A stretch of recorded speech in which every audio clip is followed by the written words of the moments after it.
For Sompa TV so no.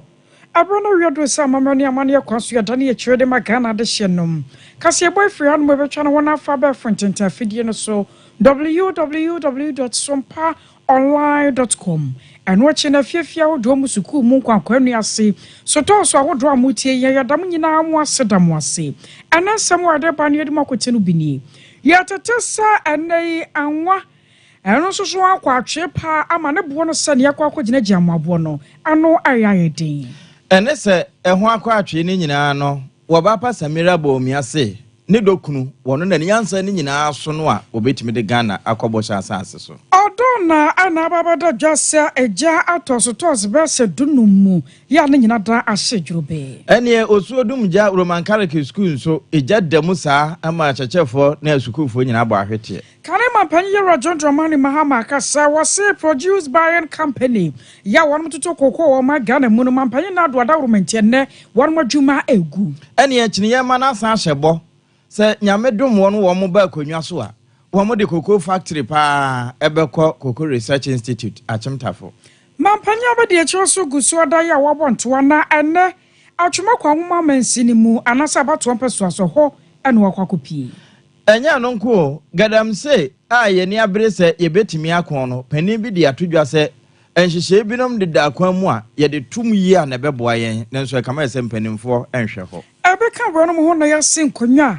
ya da ba waso mo minute ne makomako aduonum entem three herbal center the three core capsules aba 21st clinic where sciatica expert mizo and 5G yadamwase express group say what the water kwan you kwasi boni kromo ba kwa manabro so cloud internet the fastest internet in the world Sompa chadia anso aka ho bi ana afen so kramporo nyumako nkaye bi ebrepam ya de won nyina din ni won Sompa abetu dwayan so atena se baken kansem yi ya wona ya dade ama wo ayeme akosua eje wakwade boaten mene ajapia apam dada ensemni ni asase ya manboya yansaka atrosa anesa okwadwa maso anwa ya yade ya aduane de chekohia ne ade no eho aya kwatwe yie pa aka wo bi amakuma no wo wonom no so no ne bo no akwagyina moabo ye nda Ghana de hye antimi ento na obi ka ya wose ade adare da nyina yetemuo sa ya baba to ba na se ya baba di bronya aya na dwomfo amarodo no na ha wonmani ane na wo mo ne o man so aye yire so anie na so ye kwa mu ekwa bisa mpanyimfo na manebo a yensa keka ne yetetie kire se ne ne afi no eperese bi yi ne tie awo wiase amansafa na baabi na Ghana krapo yensa kan ye de awo tifido mantam ne bi no eno na kan obi ama ne se ne aba no ewo senka enyini na yetimi nya so mfaso no antumi ankwankoba saa wo mo se akan wo binti no amenne anwadodo no wa no wo mo antumi anya sede enka enkane wo mbetumi anya no na wasopraye ama wiase amansa nyina da ensa ka bie na akan wo bi ama anei Ghana Industries wo kɔ bono ani asantemantemu a panyepa yo president awoda no owra kwasi nyantachi wone wo man no yodubo achetwetwe komo na no pe wade ache bia dwumadie so eno panyepa ba ba kyerɛ so wanya bro nyasam ananya bato asem no obi di akwakwaya politics agasa NPP amanyokore ti akonya so a abaka to ne bram ya to aba no ana won ma ye yere nyoma so eya dwerefo ma na so so wadi ade eya aba no a ya yedua no ehu mmom na ntumi anyini sade ewo senka ye ana amene anyoma eya kwachewachewo Nyoma bese yensa bi entina ama akwakoju bebia edro no edikan Ghana ha say anwa edoso pa ye enwo base enwo unfortunately 3 August nyina abe esheda emo yisa nti ye man mo ha say abe production no anye yide West Africa nyina akranya Ghana nko a nti ama anwa dodo anke free Cote d'Ivoire especially eba oman no Cote d'Ivoire for a place restriction on export nti ama francophone countries nyina so are affected and ordinarily nka ama for the Malaysia Malaysia but the Togo ni rem because francophones no need the nti na ma ebedu Togo more to the francophone countries no nti ama big guys na big players no like Walmart and Asipo no omo na so kwa ni stock my latest checks say omo nya a lot of stocks in free Malaysia ni ade supplementary omo crude refine wahano. So they're even looking elsewhere, like South America near the and the cottage and Abba and your Brunia and as Abatuolo. And yes, so I feel as soya beans now, I shall see a unity kakaka or a sima kakaka the as a crab bono Emma form because of production name called Emma Bebre or market Nintino. Yeah, a quite cubically, I feel a production. I shall see have a map for harvesting almost a kakaka see a market. And the bar actually a Kobe break. I feel a fresh one. I shall see a market. If you need a bill square in Como, if how many crude ground would they Juma? I feel no more person besos. And neighbors why because of shortage, don't it? On try on farm freight, the sea freight in Kahom Bejuano. Not a bono, a was so kaka. And yes, it be a batua and as a brilliant in Tiana. System nana emwaede kada yenya long drought long drought jama benamo na ya across West Africa nyina anye Ghana kwa nti esa na nka ye neighbors na ebetumi anye bia from mo ze Cote d'Ivoire for mo wo mbefu ba but omo so de na anye yi papa saji ama affect the entire sub-region no a general problem na me consultation kakaka in fact for the past 2-3 days na esa say AT&T ye I was aware Ghana Industries if any power or Santa Mantamo ne Bono Mantamua. Where president our dano you were seeing Yamache Nene Ania Kukuti. Any G. Janchewa na ye pen quine be and nom. Na I would host some say Oko a sutifi and a faba to Impesiano Sua. Also Dumja Roman Carrick Junior High School. Achache Foco School Nenkwadanoa, Wamukwe or Mako Chenkuchin Kujina Miamia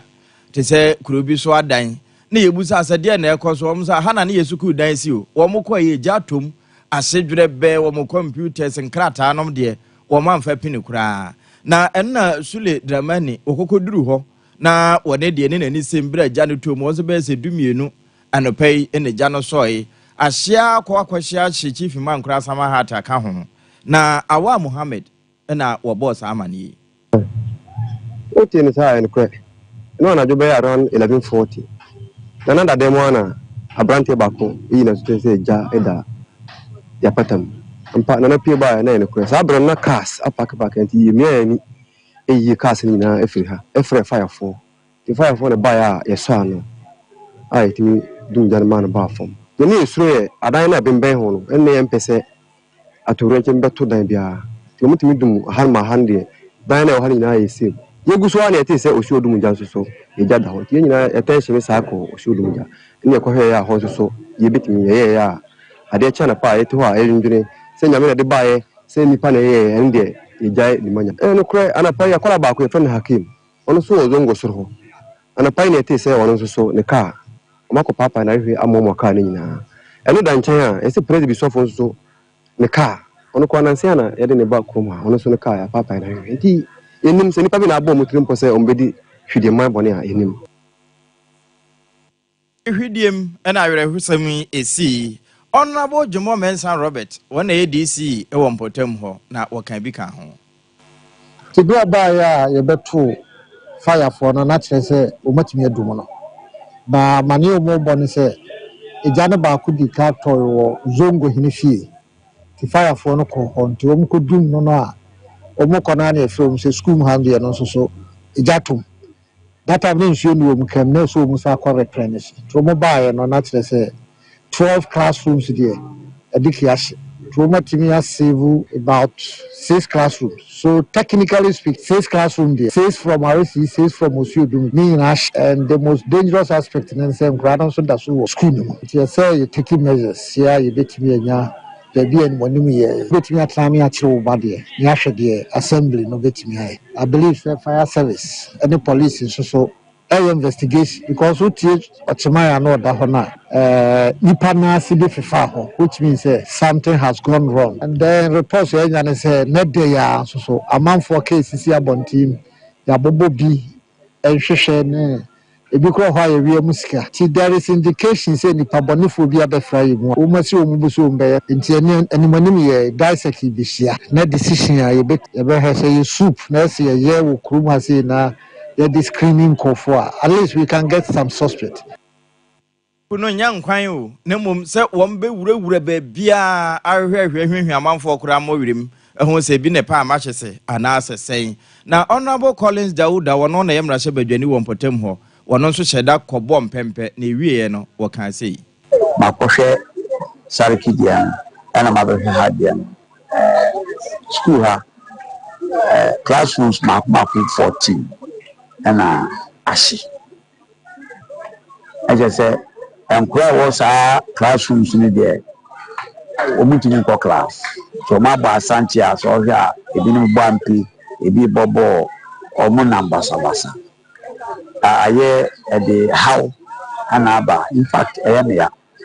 sɛ ati abanse na manwene da so bi betumi abɔ ntim pɔ sɛ mekɔ akɔhye school dan even though yɛntimi identify adeɛ ma adeɛ no hyeɛ but say school no kwan na hyeɛ a kɛbɛ home so kakra but Sarikidia na hye enipa mienu nso ka obi abobɔ ahwehwɛ no madwene yam sɛ obi hyɛ da ɛna ɔbɔ ne tiri mu pɔ sɛ okodi mɔne ɛna wabedi mɔne a ɛti sɛ yɛntimi ntɔ nkɔso a ɛnwene kwan yɛ fa so ɛhyeɛ ne adeɛ ne yadwene ɛkɔ so ne sɛ yɛpɛ kwan a yɛbɛtumi asan si school dan na ma nkwa na nya baabi akɔ na before yɛbɛsi no sɛ yɛntumi mfa da kropɛ ana bɔsome pɛ isi school dan 14 immediately no yɛdwene kwan yɛbɛfa so a nkwa no bɛnya baabi akɔ school eno eya sutifin ana performance ni mu ahafomantam mu so dunja Roman Catholic Junior High School ya zongo hene nso apata nyina na ebika worma sese no na nso yenya hunu nipa kro na ache se emrase badwani oho Honorable Collins Dauda na woni Sompa nsentwerofo kasa no sa framane mo ya wese na hwe ama aya na nsemo te se ya tatete pa na awusia wokọ do na ya no awon kramantam a awon so amane boy ya yensa ka atrose enrada ya just adwade yekoso gidigidi no so toso adan ne adan ahodo bi makomako dunum say day eja dam ya just enwoma pinua ahye wom na nyame ayadom amadom jadwumakuo no wom kokopie won montam so toso bi ananka kyerɛkyerɛ kɔ hɔ no wotumi abomodin asia no kwan ano na panyipa ye wono wokɔ public relations unit adama Ghana Fire Service adwumakuo no mu ono so ka ho bi yewra Alex Ken Nati wonen semtrofo akasa ye atro se sane wada no waye no wombasra de hye pa sem yaye won mom jeja neoma toto ba bi basa no so gya no agya hɔ kɔ ne ade no wombasra se yenya hweyie sanse wada no basa ya agya hye atayiniti we received a call this morning about the fire at Odona. Fortunately, our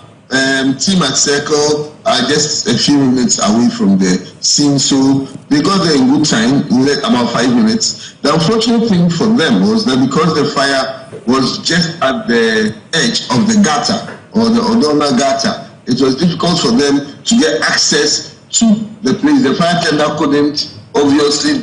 get to the scene. So we had a hard time trying to get the tender crews to fight the fire. So we had to park at an adjoining warehouse and then lay a very long line of rules to be able to get to the scene. When we got there, we realized that the fire was fast spreading. So our officers had to do well to protect the 3 warehouses that were very close to the scene. There was a telecommunication mast also there. So we also had to make sure that we mitigate the level of damage or the level of spread, and successfully we were able to do that. We were able to, at the end of the day, only 15 wooden structures used for both domestic and commercial purposes were damaged, but we were able to salvage over 200 of these other wooden structures and the adjoining warehouses. Well, we are still looking at it, but it could be anything. It could be wrong, it could be bad wiring, it could be negligence, it could even be illegal connection, because illegal connections were rife and it ended up putting a lot of risk and putting our officers at a lot of risk, because then when we arrived at the scene, we had to call for ECG assistance to cut power supply to the area, but I was away a year, one work outside the Madam Judge McCono, I want Cramantemo, Panibaqua, what the Montinti Mayra Alex Ken Natty. ɛna no bɛyɛ sɛ aduonu mmiɛnsa na aka ne yɛkɔ abatoɔ nkrataa no so akɔ akɔto yɛdeɛ na ɛnam saa yɛ so ma yɛsei woba santema ntam mu a daagye mamudu baumia nto abɔ no wɔgu so a wɔrebɔ paa na wɔrebɔ ɔha no ne yere so nnae wɔnam nkran pompuni ma ntam mu na ɛno na wɔne mma binom di ahyia ɛna wɔkyerɛ ne kunu ani so ade hunu paa ne botae ɔwɔ de ma ɔman yi wɔsɛ sɛ yɛpɛ deɛ obɛdi man n'anim a gye deɛ wɔso nyansa paa na wɔwɔ ni so ade hunu na ɛno akyi nso koraa wɔasan ne hwene so sɛ obɛtumi asom na wɔasom yie na ɛno saa deɛ wɔn ne kunu ne da so de nyansa ne nyinaa kuta no na wɔtie nsɛm a wɔka ne sɛ de wɔsi kyerɛkyerɛ no mpo kɛtɛ so a ɛno di adanseɛ sɛ wɔno na wɔsɛ yɛto aba no ɛde ma no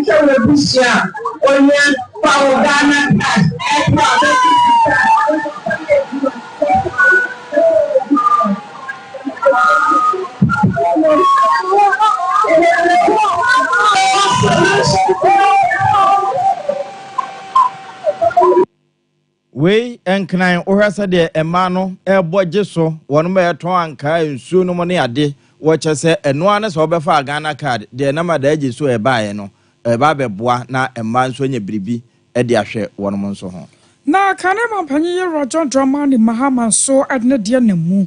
atoye tefido mantamo no akwakopia wone adehye wanchi akwakodi enkomo ewo no de ato dwa akere sewe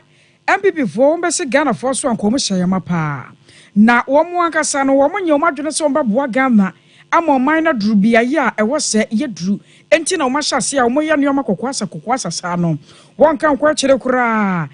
produce by company ya won mo ye adwumako kasia wo wase wo ba to kokko a wo ma Ghana mu na agya kokko akuafo wo mo so anya kakra de ahwe wo mo yere ne wo mo ma no se adwumako no nyina ene MPP aban ba ya wasase a wo gu neoma wose wokɔ no mu asane wɔn mu dwuma no ahyase a ɛyɛ kora no nyame animnie enioma ahomete uduro no mu akyese wakora no ɛbɛyɛ wo ya paa ɛnam so nti no wɔsrɛ sɛ kokɔ akuafo Ghana fo nyina hwɛ na wɔn santintin ma no biem ne mpire no so no mmra sane ɛbɛyɛ na nneoma abawo bɛtena akonya so wasɛn no wɔboa papa sɛ wɔde kokɔ ntumu ɛbɛdada yɛ nua no kokɔ akuafo no sade ne nyina ta obɛyi firi hɔ chiminim sɛ mudi dɔkona yɛ sɛ 5 CDs. Every na measure no 5 CDs. Docuno 5 CDs. Na measure we docuno 5 CDs. Meo. Obedi ba miensa. NDC abreso. Oto docuno 1 CD na meo. Na okasa odi mienu ebeka ho. Ebe 3 CDs meboa. Ebise ba ku ye 1 CD. It's autumn yansa 3 CDs. And then so there would be back na mewa now so would the 2 kanwa. Ebe say 15 CDs. 15 CDs. Enti enona nana kan oka bibia Abraham ye mampanyi a mekan. Omo ka say yenima mambo. Me ka chom say o mampanyi ejina bia na monjina hoda. Monye mampanyi da monye vice president da enti mo hwɛ sɛ obi bo man na mo ka sɛ ɛyade ɛda fam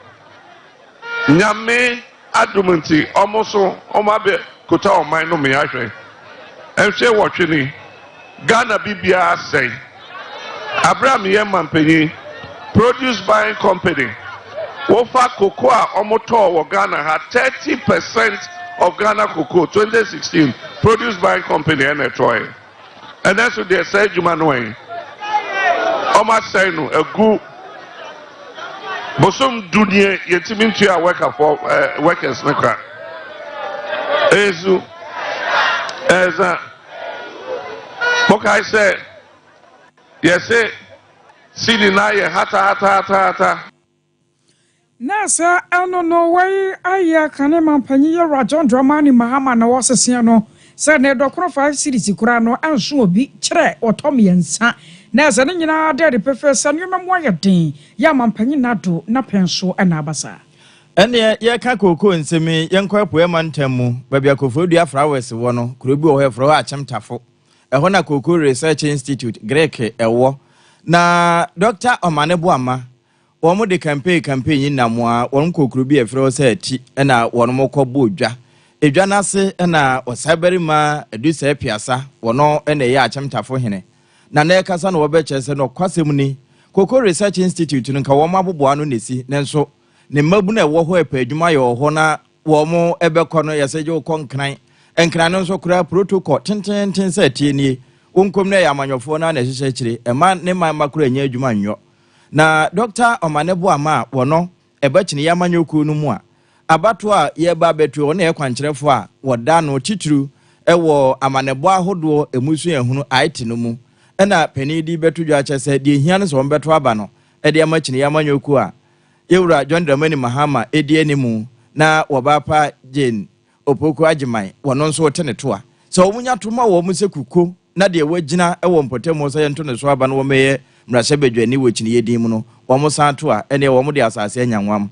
be si koko factory kese ye no ebedanda koko ahodo a ye wo no so na manyuma atimi abu ewo mpotemo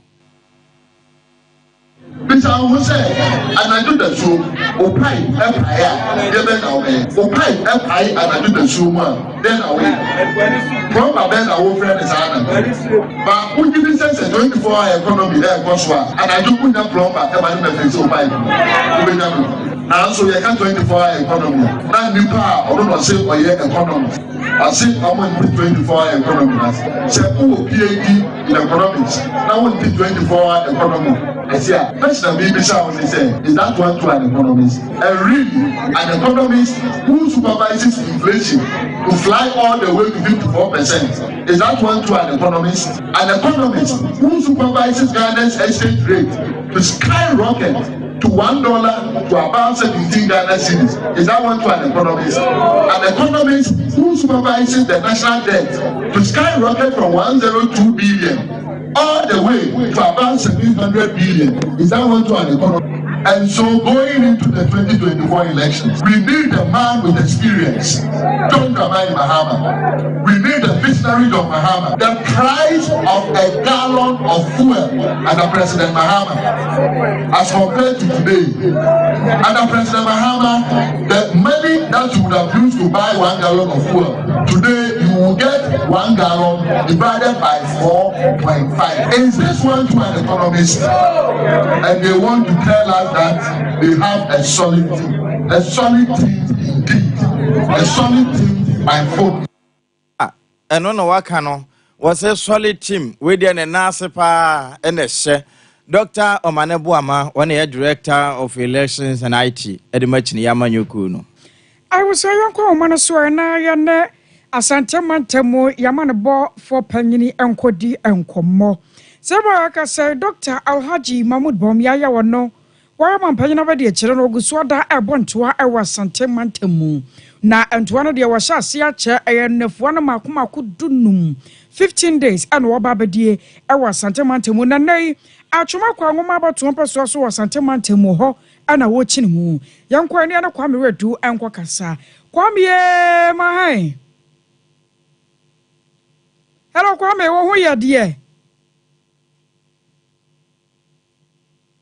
yo I was saying why sir yabasan so anya kwa bibiem kwa me wotemen ka moni adwuma wa bra pa so na sesi a he na mo kire mu akwa koduru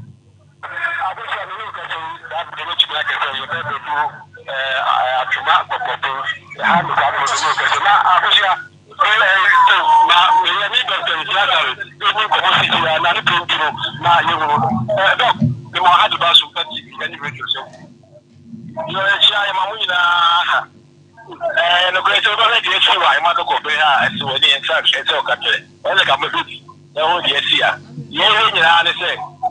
I can't remember I agree say there you know I could be you know and Dr. Baumia and PC a woman ada number 1 or so any there the trauma now I'm showing my panel but try the my shit this is cool yes come to easy apart from another what you can come why yes ya come Bahama mba na how to be look at ya so much every okay for sure ya come ga yemo kina e be dialysis for so be mo ma dwene mo ka wo yeah, sickle cell for it is for cancer in colon cancer it is a mass cancer don't be open baby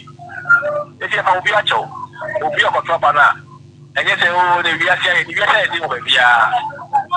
will be a bit in a maya to be a or the other call if you feel baby we are coming see what digital economy your transformational economy and no and also the control about number 1 the whole trauma that about we are now also the parliament can be a lot of things the parliament and the parliament also so we do that you will not have money to go for good at all more or any so we so na come ahemfunyani so come aso for muslimin for nyina on say the people from boy or mem any MPP any that about here document no was it that on the third any our government in America have been well back on them so now I should tell the medical canon you declare for Achuma and the capital town at the district now what did the carbon before or the cash share general then down and I know I saw for energy Mama who are on the cash share and I could have some back on them so also when I open to children one as a question or feel it that would sadly a month we do more fast and actually know what you said. Additional the whole Ghana which West Africa granta which make a addition to the mono Ghana is also not to say who is a few to buy as well as mission and I see but the better kind agenda any hospital or put them in now to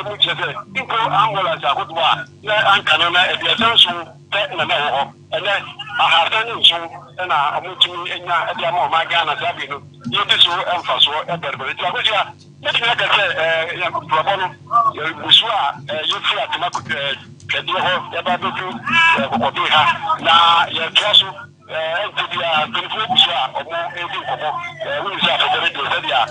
not do a weakness and to move down. Not a Russia and our Oregon now what they are doing in good I'm a savage that's mo ani adwuma waya de pa awusia amanabo for panye ya woto ye nkra wa santemantemu senior journalist Kwame Redu ana yatene nke wono ana mampanya be de che doctor Alhaji Mahmoud Bomiana nto aba wo awa santemantemu no odi achipa ene enkran digital center ho nso nhyiamudie bi kɔ na PWD enya Paul William Dankwa persons with disability asem na mekan ena afi kaya yefo ahodo no ensanu dwuma adaji Mahmoud Baumia enya adaji sa ne hwene so na wo hyebo se obeduma ma wonum asua bie na yebisa occupation a wankasa amekaya ye nemu watimi akasa entrepreneur na chese wono abiribi no wo mu konhyiamudie na enkomobom na afia kwasimintim ra hyebedwani wono anso ne minister for public enterprises wode betu dwa chese no kwasem ni adaji ewo dai so papa ya waboa amagana sese niema esesa eno achi wasan hyebo nso se brebre wasan ba konwa so a na obe mempani wono akure siti eno a wono ma bibi nti wadi dem no saafo ye betimi akosuku saafo no nyina akosua pon mu a wobehwe wo mo ama wo mo kosuku kwa scholarship ama niema atimi asesa na nkomo a wo mo bo ho no papa yi edi bitu yensa ntwerofo anim also happy na yedi won nyina abom ehia ho and we about 500 yeah the Baumia message there mahon osande that level na wo no one day yeah skill by the insanu juma skill 6 ena wo here in there Baumia launch in March this year Ghana apprenticeship program. Apprenticeship program near them in Jumesia and ade. And see, or Baumia economic management no, opere or touch the very grassroots. On your economic management or send opera this and a win to the upstream oil and gas industry, only industry, but the people, the very people, because the economy be a bit too wakwenyima. Did the anchor na or economy no, or ye skilled, or ye professionals, when you be to produce for the help. It's focus no as part of the identifiable group. Only that end na what my them and for here.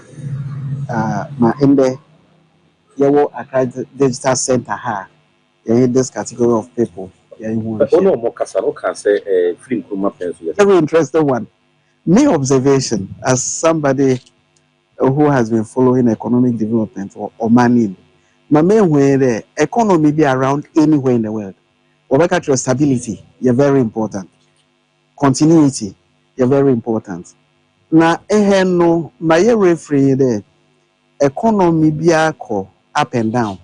In the ye want to ochna na BBAC. And I want economy be afim.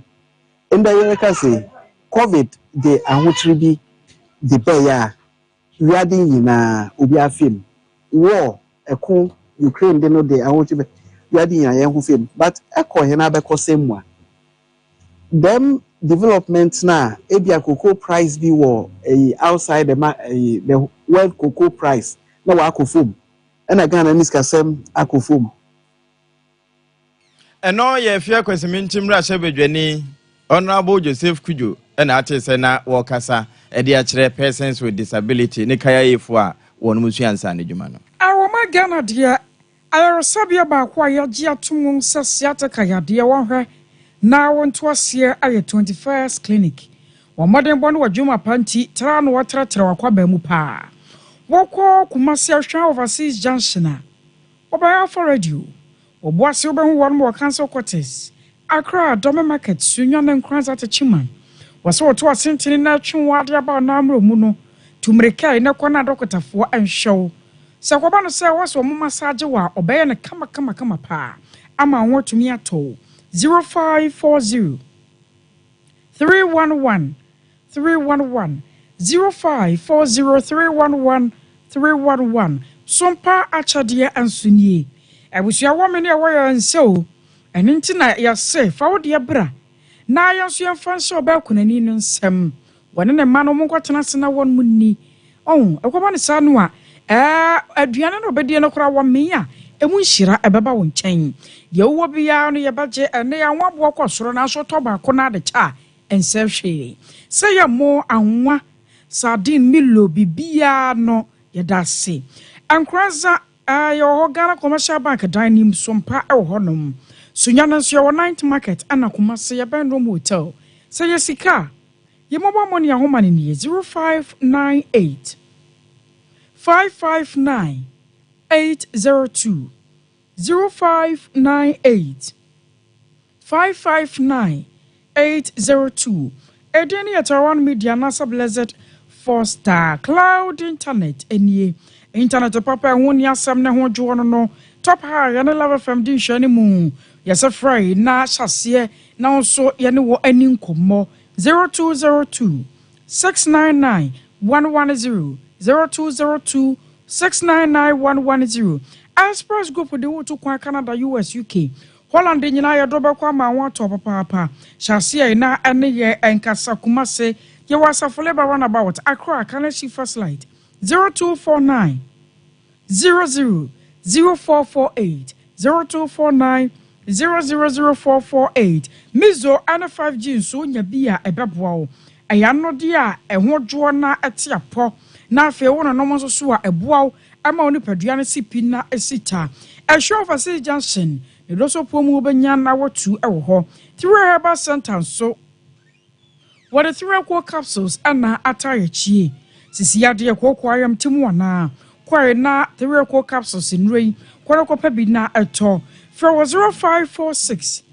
107 107 0546 107 107 I was on your penso pianom na ya dan hotel asaba sesia 21st clinic yes sciatica expert sciatica no wo nerves na wo to ase na fa wo siremu na fa wo nansia besi ase ho no se ho techema eno ene ye fa ne sciatica na etimi bubu wo to ase ka wo se dwe wo sirem wo je ho ba bia enye na no na 21st clinic ba ye adwuma pa wo mu ye ntia baso bo magine wo Ghana ha ene amono ne enyasem ketewa Wamuji international awards ahodo wamuji local awards ahodo na anu nso na wamu be the only sciatica research and treatment center in Africa bibrim ha no ebi ni baabi a gise 21st clinic nkwa wamu de bibidro ene besa yare no masa de machine aka ho eya yare sabia yare bia wutimi de ko ne mama ade ba ko a woma gidi wamu pa no eye sciatica ena stroke nso de kwa diabetes ni hypertension ni ade Ghana ha ba bia wo mo ho 0540 311 311 0540 311 311 na 21st clinic wo mo ye sciatica expert.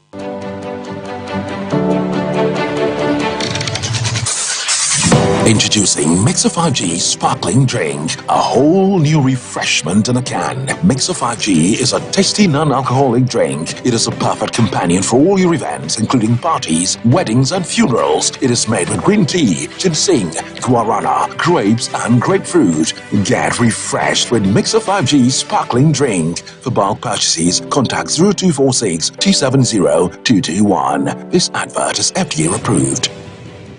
Brakasa ye duabon waso a ne dwumedi wo nipadua biara pomden ene na brabo mu ne hianye pa enye brakasa nko nuaba ne nhaban bi te se kwawunsusu a abonwono ne dia akeka ho no kura enwanunu ahodo a ekwa animu yi ankasa brakasa ne sa nuaba yi binom ne akeka bobudi afa abefo kwan so a ye dia ye brakasa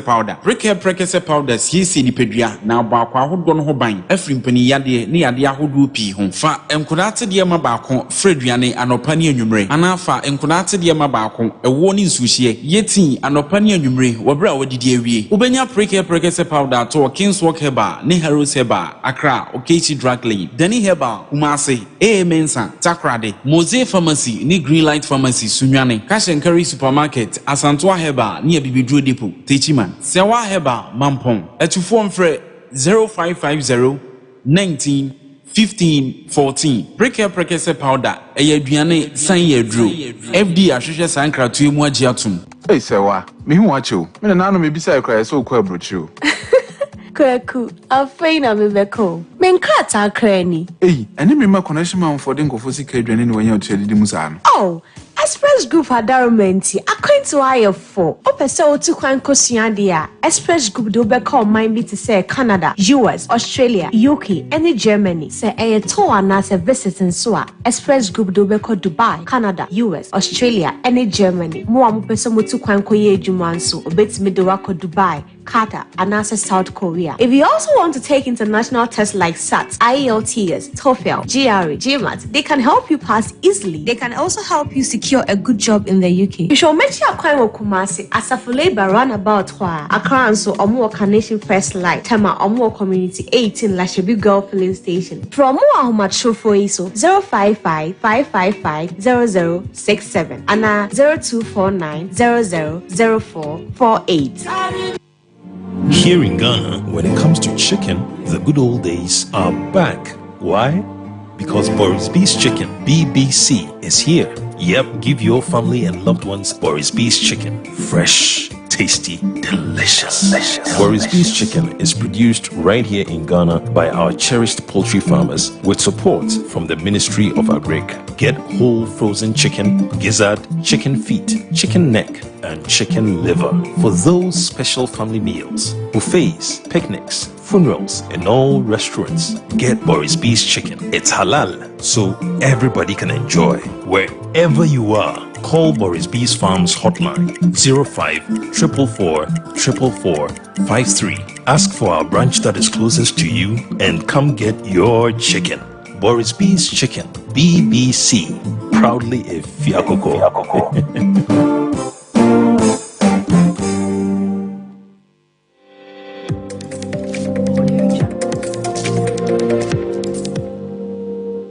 Sompa TV, Emma Akitiapa.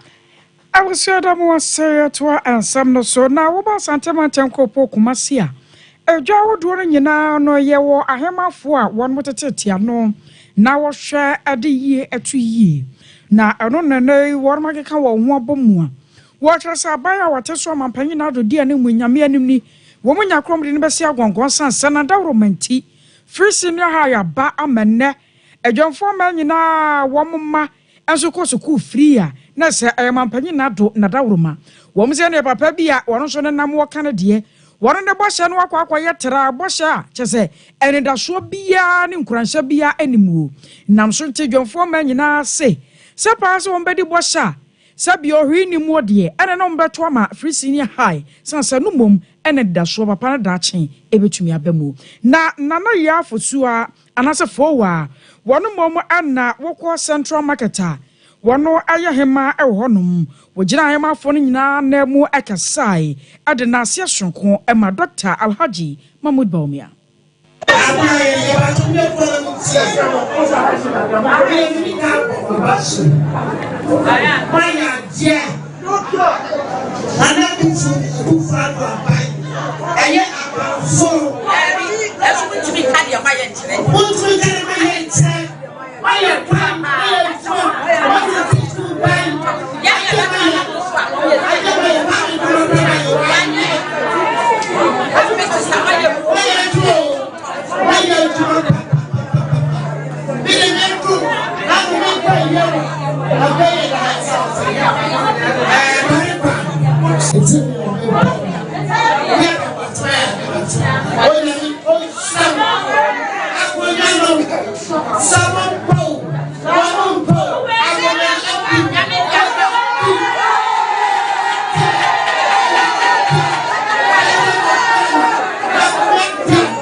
I was aware central market no abahema ye wo honom na ya fo wa ne gina ahema fo ye wa santema nchem kopo kuma si dwa hodo nyina na mu a wo mo eda ban a wote so asi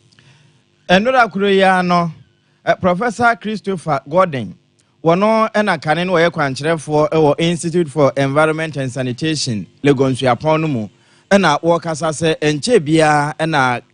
penimpa be de akire wo mrase badwafie se achiame hene yewradwo wai se beka se galamse yebetimi atuase de ne wo momma polisifo ne asojafo moba emfa bomb nka ho no wo monko site ho no se sa shoot and kill eno emfa hwema na mum anka de behia pa ne satimamufo edi sa adwuma no yebemo wo mo hu haw eni nso bone ya wonom ede beba nipa asetenem ene yeda ache ho eno beboa pa sense yebema tu ne emoba akwa kasa na wodi say tudwa e wa chemotankran. Galamsey is a whole ecosystem with its own value chain. There are millions of people who are living off this activity that is destroying Ghana. So it is what we call a wicked problem. This is a concept in ecology and development where the problem is so complicated that by trying to fix one part, you in another part worse. And the only way you can fix a wicked problem is if you have a deep understanding of all the stakeholders and what they do. Research, research, research. We need to understand, and it's not just the normal research that we used to do in the old days. It's research involving the local communities. It is research that involves the people who are benefiting and the people who are losing. Ewe ya na Obenfo Christopher Gordon sande to so se Sabia kama yɛ mmerɛ deɛ sɛ wɔ mo kyerɛ ni nanso wo kyerɛ mmara na ntumi ma ne nyɛ adwuma ɛne wan kyerɛ kora nkɛyɛ. Let us look forward. So I did a comparison of the manifestos of the dominant parties, their 2024 manifestos, and I found that there's actually a lot of similarity in the sort of things that they want to do in terms of preventing the mining of gold in cuckoo farms, or creating a gold board or minerals development bank, or strengthening capacity at the district level to manage stopping mining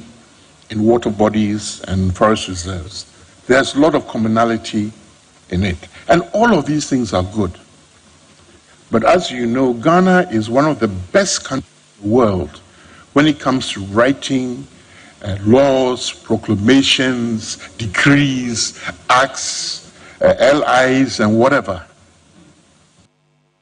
No, Professor Christopher Gordons, and artist and I walk a such a domino watchamota. Quite a bit me and fast what Galamse, Yabeko. Na Sunya is about to empeso so abonoman tamo panipaya wako content cry or Marcel de Fee, Ayora Ransford and Chi. Na Wadiachi Bia Jumadia ya Koso, I was Sunyane, and now one another Kwame who soon quantabisa as a trancoma. Watch yourself, Sunyanin Puntu no a yakechi papa. Na wanya se bia wo pem na hye dwanti ana ama na kan sa na so ko bowura sunyane na wasane enioma tete pro esa na chinu a emu areho enam so nti wo besere sa ba we ya wanya ne ntem na fe so ne mafon so rese wo bato aba ma no na wakoma hye dwa fie di mpuntu ododo no a abre sunyane fo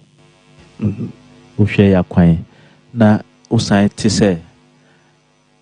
aban declare year of roads na throughout say we year affairs you say afi we dey ye kwan ko nti say o ma make say month of mutuo na the whole month where nya mutuo near how would you feel? Very but what man say